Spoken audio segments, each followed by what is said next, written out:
Arsenal are back at top of the table, but will the Man City juggernaut topple them off by the 12th day of Christmas? Let's see. And United, well, they didn't fare well in the battle of the alleged second city challenge, eh? Birmingham, the villains from Birmingham come out on top. Let's dive straight in.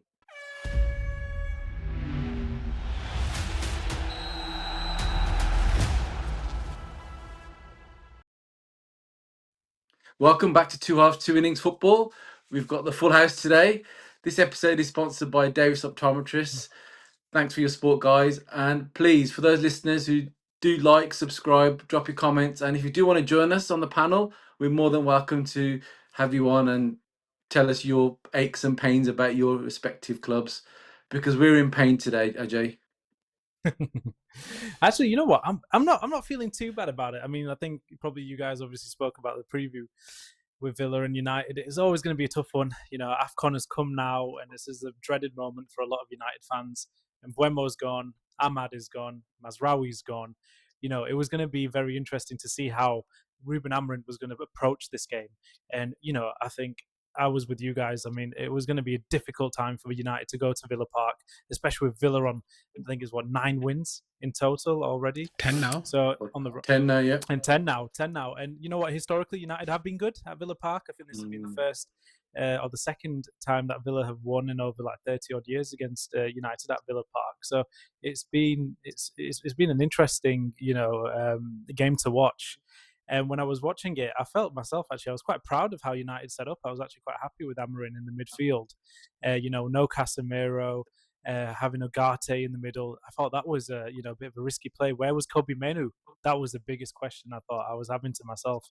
And even when I was putting it in the group for you guys, is there something going on with Menu? Obviously there has been some speculations and some kind of unrest between him and Amorim. How's that relationship looking? Is there going to be a move in January for Kobe Menu? Has it broken down between him and Amorim?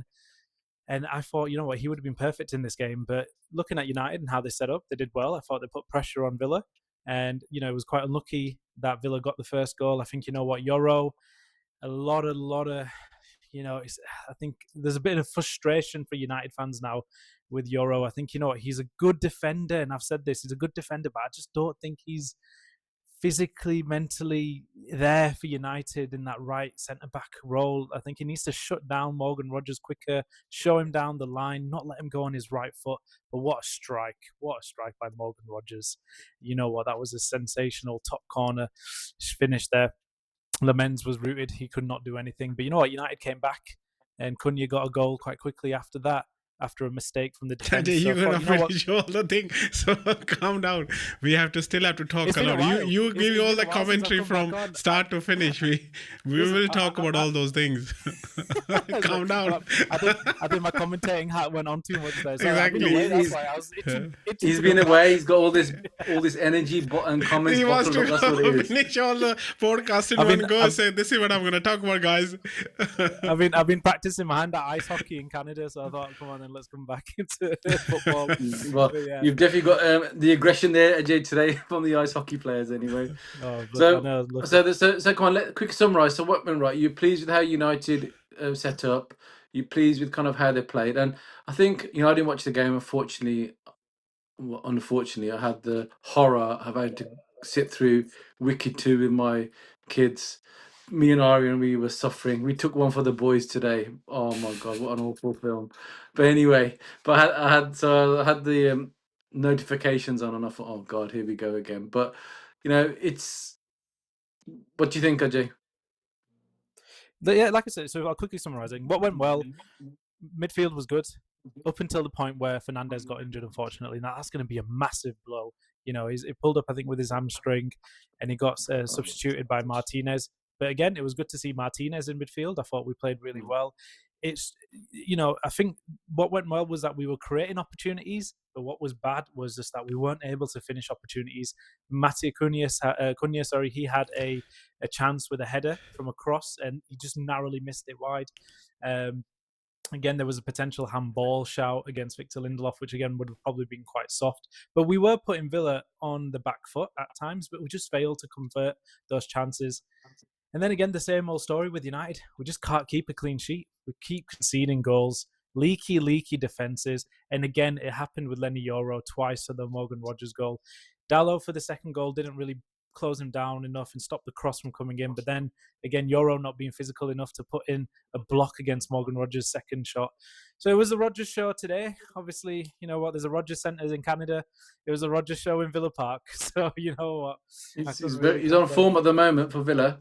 He's England's number one, I think, number 10. I think, you know, he's a top player. I mean, you put that in the group actually. Yeah, I mean, in terms of kind of Manchester United, I know it's disappointing that we lost this one, and I'm going to refer back to the Bournemouth game where we drew 4-4 on that. That's kind of two games where I'm getting the feeling that, you know, yes, we didn't get the desired result, i.e. a win on both games, but we showed a bit of fight. You know, we showed a bit of positive aggression in terms of, you know, attacking, which has been lacking for a long time. So I suppose, is that where you're taking your heart from, which is what you said, that you're not too deflated. Yeah, I mean, like, you know, not being able to record and the preview for this game, I would have happily gone with a draw for United, or even if it was a loss, as long as it wasn't an absolute battering. You know, I would have been proud even if to have lost. And I think, you know, all the United fans will look at that result today and say, without our midfield there, you know, we've lost Bruno, we've lost Casemiro, we've not got our right-hand side of Mazraoui and Ahmad and Mbeumo. We had two youngsters, obviously Darren Fletcher's kid playing, and we had Lacey playing as a substitute as well at the end. So great for, you know, these academy players to kind of get in as well. But looking at that depleted United 11, we've got to do some business in January. If we've got Newcastle now on Boxing Day, we need a result just to kind of keep a bit of pressure on the other teams. And again, like you said, those results against Tottenham, Nottingham Forest, Everton, and Bournemouth, if we had converted those to wins, I would have been happy taking a loss on this game and say, yeah, you know what, it was bound to happen. Yeah, Ajay, but if I bought Bitcoin when it was 10 cents, I would have been bloody billionaire by now. But that's true. You know, it's all about ifs and buts. Very true. We can't just go back to that. Yeah, but to be honest, boys, you know, I was itching to say something, but I was wanting you to show your frustration, show your emotions as well. But I can see, you know, Villa Park. It's a tough ground. We saw that they beat City, Arsenal, and United now, and that on that ground. And then they are the informed team along with Man City. Yeah. The last for like 5 matches they won. Like if we go on the trot, and Villa won like bloody 10 matches on the trot. So, but then again, I didn't see that United was smashed out. United were like, you know, they didn't perform well. I think, they didn't get battered. You didn't lose 4-0 or 5-0 or something. And Villa were, to be honest, the two extraordinary strikes won Villa the game. Other than that, I didn't see any clear-cut chances for them either. If you see, they were the key moments, you'd say, Rohit. Those are the 2 key moments. And then one key moment was Cunha's header. He should have scored that goal. He should have buried that goal, and he missed a sitter. That should have been 2-2, and should have been, this is what I predicted, 2-2, a draw or something. It should have been there. But again, I would say, guys, without your top 3 players in the team, I think you guys did pretty well, to be honest. Yeah. I mean, there's no shame in losing to Villa at Villa Park. As you said, they've been... It's a second home for United, so... Although it's a second home. But I mean, what I mean is it's the kind of the teams that have not won there is in Arsenal and Man City this season already. So, you know, there's no shame in that. So, you know, and that they're deservedly in the place they're in. And generally, I hope they win the league. But no. See, I mean, I was doing live streaming. He was putting message or come on the top of his comment. I said, I'm supporting your team, Manchester United tonight, and you guys were supporting my team. Oh my God! Look at that. Look at that. Agenda towards Arsenal. Media agenda. We're following the media agenda narrative. Yeah, that's what. That's it. Okay. That's it. But what went wrong for United, Ajay? Sorry. What I was going to say is just following on from what Rohit said. Actually, you know, in terms of United's kind of struggles against big teams in the past with even better lineups compared to what we've had today. Amorim actually kind of, like I said, played quite well, and tactically, you know, like I said about the midfield, we did quite well. If we look at the stats, I mean, United had more possession. We had 57% possession. We had an expected goals, and I know we don't like to talk about expected goals, but you know what, every stat counts. But we had higher compared to Villa. Well, and the stat that counts is the win of the... that's the win for us, United today. That's the win for us. So technically it was 2-2 because we got a win. We got a goal there. But basically, I mean, we got the shots on target. We had more shots on target, and big chance missed. They missed 3, we missed 2. But in terms of obviously, if you look to the main stats, we actually were playing quite well, to be fair. Like obviously Roy said, the Cunha header, Sesko had a one-on-one as well against Martinez, and he saved that obviously. And then there was another one where Sesko could have got a goal had he just had a bit better of a touch, and then obviously Martinez collided with Matty Cash. So you know what? It could have been 2-2, could have been 3-2 United. You know what? But at the end of the day, Morgan Rogers is a fantastic player. Villa, credit to Unai Emery. They're doing really well in the top 4 for a reason. And you know what? It's going to be a lot of pressure on City and on Arsenal as well. Yeah, they're only 3 points behind. What's going wrong with United is just going to be the defense and the keeper. I feel like this keeper now is not really showing us magic like De Gea could do back, when was saving good shots. He can save normal shots, and his positioning in the box for corners and everything is quite good. But I thought he was the savior after Onana. What happened to you guys? You both were praising him like last month or so. Guys, if you haven't watched those episodes. But now it's a case of this is his first loss, now as a United player in this team now. So this is actually, is that right? Everton lost against Everton as well. So Everton was Everton's first loss. And so another game as well. Yeah. So and another game. And which one? I'm just saying you must have. No, I think actually we've drawn too many, I think. Rather than lose. We've drawn quite a lot. So to be fair, if you look at it from United's perspective, last December we lost 5 out of 6 games in December, or 6 games in December. So we've done pretty well. We beat Palace. We've obviously drawn to Bournemouth. We've beaten Wolves, and now we've obviously, lost to Villa. So we've got Newcastle next, and then we've got Burnley and Leeds. We've got to look forward, and we've got to really make sure that hopefully Ahmad and when we'll come back really quickly from AFCON and don't do well at all. So, I mean, in terms of what went wrong, I'd say kind of obviously the loss of Bruno. Again, that's another dent in our kind of midfield and key players for Manchester United. So, in terms of, you talked about Lenny Yoro and Lemens. I mean, the thing is, they're both still young, and not that. I mean, if you're good enough, you're good enough. Age doesn't come into it, but it's going to take them time to kind of adapt to the physicality, especially.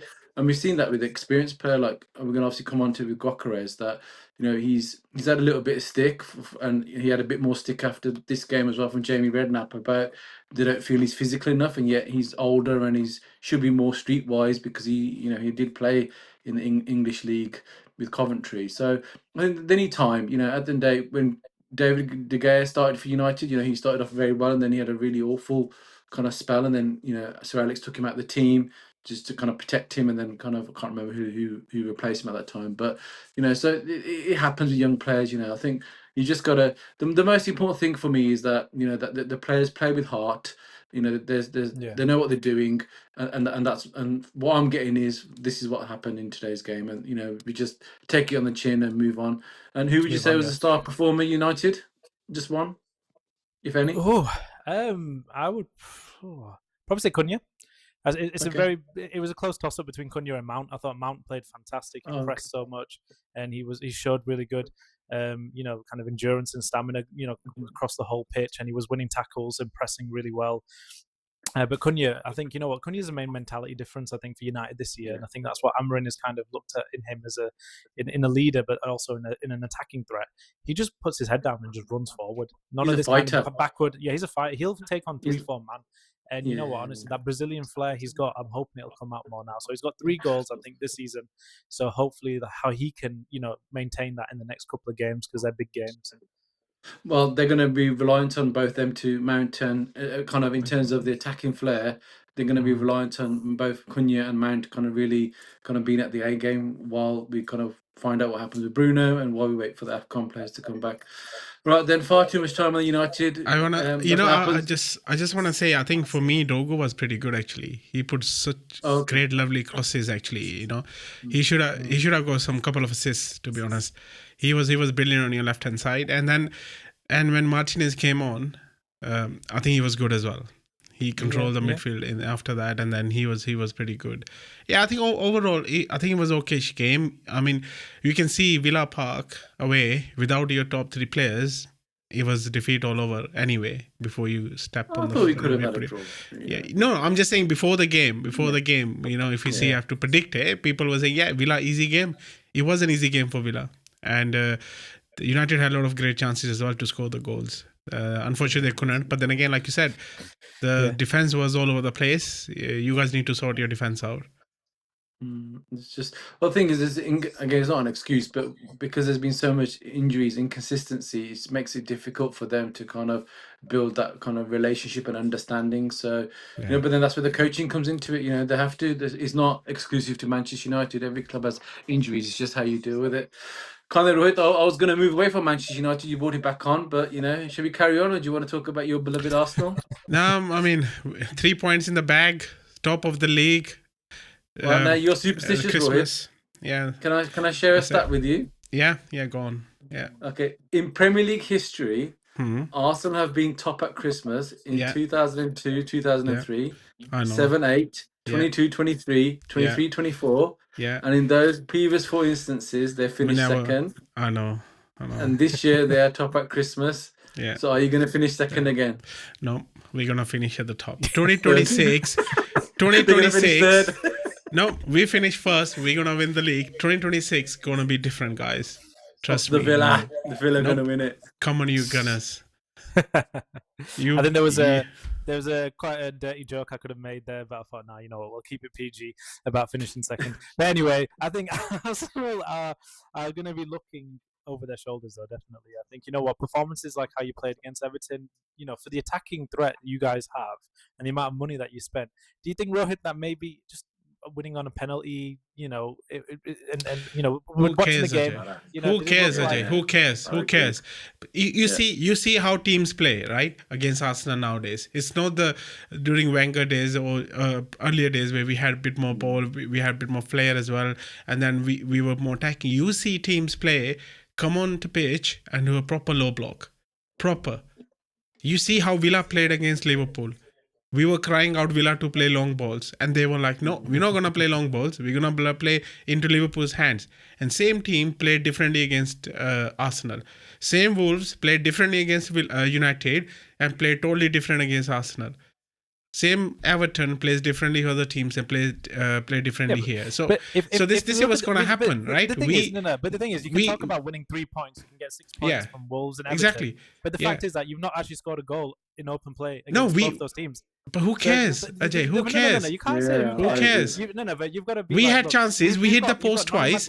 We hit the post twice. Yeah, you did hit the post. We hit the post twice. We could have been 3-0 up, by then. And then there was another missed chance by Saka, which they cleared off the line, just outside of the lines. It could have been 4-0.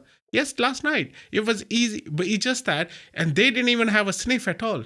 They only had one shot on target. They didn't even have any shot, But you don't think that might be a concern? But I don't would see, you not say that might not be a concern now for Arteta, thinking, actually, you know what, against Wolves especially, obviously that, the bottom team of the league, and not being able to successfully actually get a goal yourself, it is kind of a bit worrying. And then also from now that you went to Everton, okay, fair enough, it was a penalty converted as well. But for you guys to show Premier League elite status in terms of being the top, and being the killer mentality, you've got to be smashing these teams like 4 or 5. You can't. The season is long. Season is 38 games. You can't be elite on all 38 games. You can never be. Can be. No, you can never be. Look how many games City won 1-0 and playing poorly and still won 1-0 in their league titles when they won the league titles. They were remember the game against Leicester. Remember the game against Leicester. It was a penultimate game or something when Company scored a blinder, the amazing goal against Leicester. 1-0 they won. And that was the only shot they had, proper shot they had. And they won 1-0. That won them the league. So, see, to be honest, as a fan, I don't care. If we win these games by every set piece, by the way, they showed the record today while the match was on, the set piece goals, who's at the top? United. Yeah. Who is second? Liverpool? I don't know. City. No. Arsenal? It was you, but I think it's Arsenal was third. Third, yeah. Who's second? Spurs. Chelsea. Spurs. Or someone I actually forgot, but Arsenal were third. So we not even scoring those set pieces goals. So that's what I'm saying. It's just a narrative made by. Yeah, I mean, to be fair, Rohit, I agree with you. Yeah. So sorry. How we got the penalty? We got the penalty by playing open play. Yeah. Yeah, I mean, I think all that matters. No one's going to remember whether you won 4-0, 5-0, or whether it's a beautiful attacking game, or whether it was a scrappy game. All they're going to know at the end of the season is who's top. And I remember, I can't remember what season it was. There's one season when early Well, during goal difference might make a difference. Premier League. That's true. Goal difference might be Yeah, that in the can Premier League, happen. in Exactly, the that Premier can League happen. era. But When City's Sir gonna. I think yeah, Sorry, can go I on. quick finish this Yeah. point? So Yeah. Sorry. there's about 8 games. I think Manchester United won 1-0. Okay, and Cantona scored them goals. So this is a long time ago, 30 odd years ago.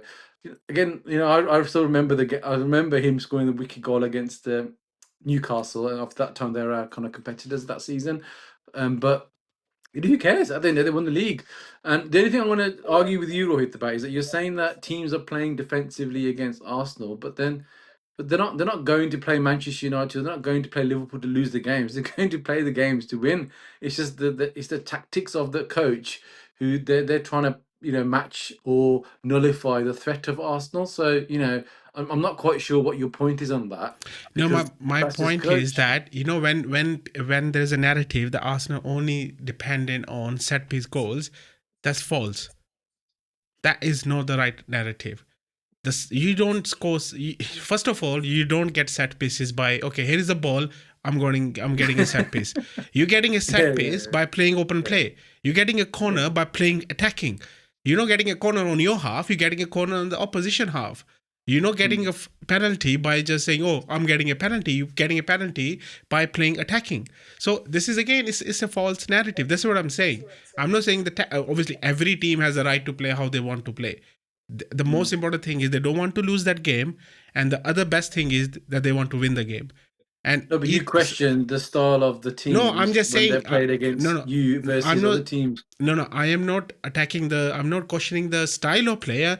I'm questioning the narrative that we only score on set piece. I'm just saying that to win those kind of games, we probably need 1 or 2 set piece goals to win the games because teams are playing defensive. Teams are playing low block, so we need kind of a little bit more than open play to win those games. Because open play probably there's no space. As long as you win, that's all that matters. Yeah, exactly. That's what I'm saying. 1-0, I don't care.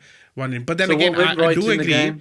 So on the second point, I do agree the goal difference could make a difference. Could make a difference. So we will. I think we will start scoring again. It's just that the injuries, and then at the moment where the league is, it just there's too much pressure as well, and too many games happening as well. So I think slowly we will get back to it once we get Kai back, once we get Odegaard's not been informed either, so like I said, 38 league games, we can't be elite in every game. You have to win those games when you're not elite, when you're not playing well. That's the mark of champions. Yeah. So I mean, back to Ajay's point about goal difference, and again you touched on it, and I touched on something earlier about Jamie Redknapp's comments regarding Gyokeres and he's struggling with the physicality of the Premier League. What are your thoughts regarding that? I don't know. He's professional.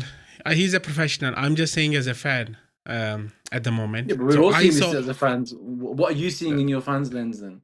No, I'm just saying he's okay. He's okay. When he came off, I could see I was shouting during my live stream, say why we took Gyokeres off, because he was right at the front covering those 2 defenders were on him. And now when Jesus came in, he was right in the midfield, and there was no one at the top.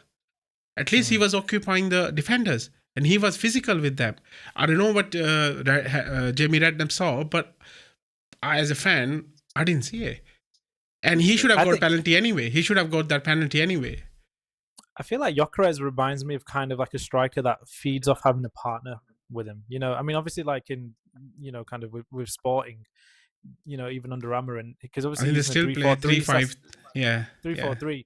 So you kind of want somebody kind of close to him. I feel like somebody that can kind of maybe slot the ball into him through the defender, or kind of leech off of a second pass from him and then play a 1-2. Maybe he might be feeling a little bit isolated over there, because obviously you think Martinelli and Trossard and Saka kind of hug the wings quite a lot. And then if it's going to be either Declan Rice or Odegaard, somebody then makes an overlapping run. Gyokeres doesn't really know where to go. Is he going to kind of pull back, wait for the cutback, and then score the goal from outside of the box or just near the penalty area? Or are they going to be feeding him while he's making runs in behind defenders? I feel like he likes to kind of want to do that, but nobody's really looking at that for him. He's playing a lot of his back against goal, So if he's getting the ball like that, he's going to get isolated by a lot of these defenders, especially in the Premier League compared to like how it is in Portugal. Yeah. So maybe he might just be struggling in that aspect of needing somebody around him, maybe a bit closer. But I think it's more to that actually, Ajay. Now you mentioned that. If I remember the one sequence where Timber could have crossed the ball for him, it could have been a tap in for him, but what he did, he actually gave the pass to Saka, who was behind him, and then Saka hit the shot on target, but he was blocked. But I was screaming and said, "Why didn't you cross the ball towards Gyokeres? He was free. He could have just. It was just a tap in." See, again, this is what I feel like. Sometimes the team is not ready to play with that kind of a striker yet. I don't know how long it will take them to do it. Sorry. Or do you think they don't? No, it's a serious question. They serious question. They do trust him. Otherwise, they wouldn't have given him a penalty to score at such a vital point, right? Yep. So they do trust him. It's just that he's not receiving the service. There was another sequence where Odegaard, like what Rice did for Trossard, he should have done the same for Gyokeres, and his pass was way off. Again, for striker to be. Is again, like we see, it needs to be well-oiled machine where every parts work in sync, in alignment. At the moment, I still see a little bit of misalignment between our midfield and striker at the moment. It will come, though. It will come, yeah. Yeah, I mean, remember, Lloyd, if you remember at the start of the season, one of our earlier podcasts, I said about United, it doesn't matter who they've got up front. If they're not providing the strikers the ammunition, then, they're not going to score. Yeah. So it's the same. It seems to me, from what you're saying, that, Gyokeres, in particular, is having the same issue, that he's probably getting in good positions, but he's not getting the opportunity to kind of show, to kind of, score. Yeah.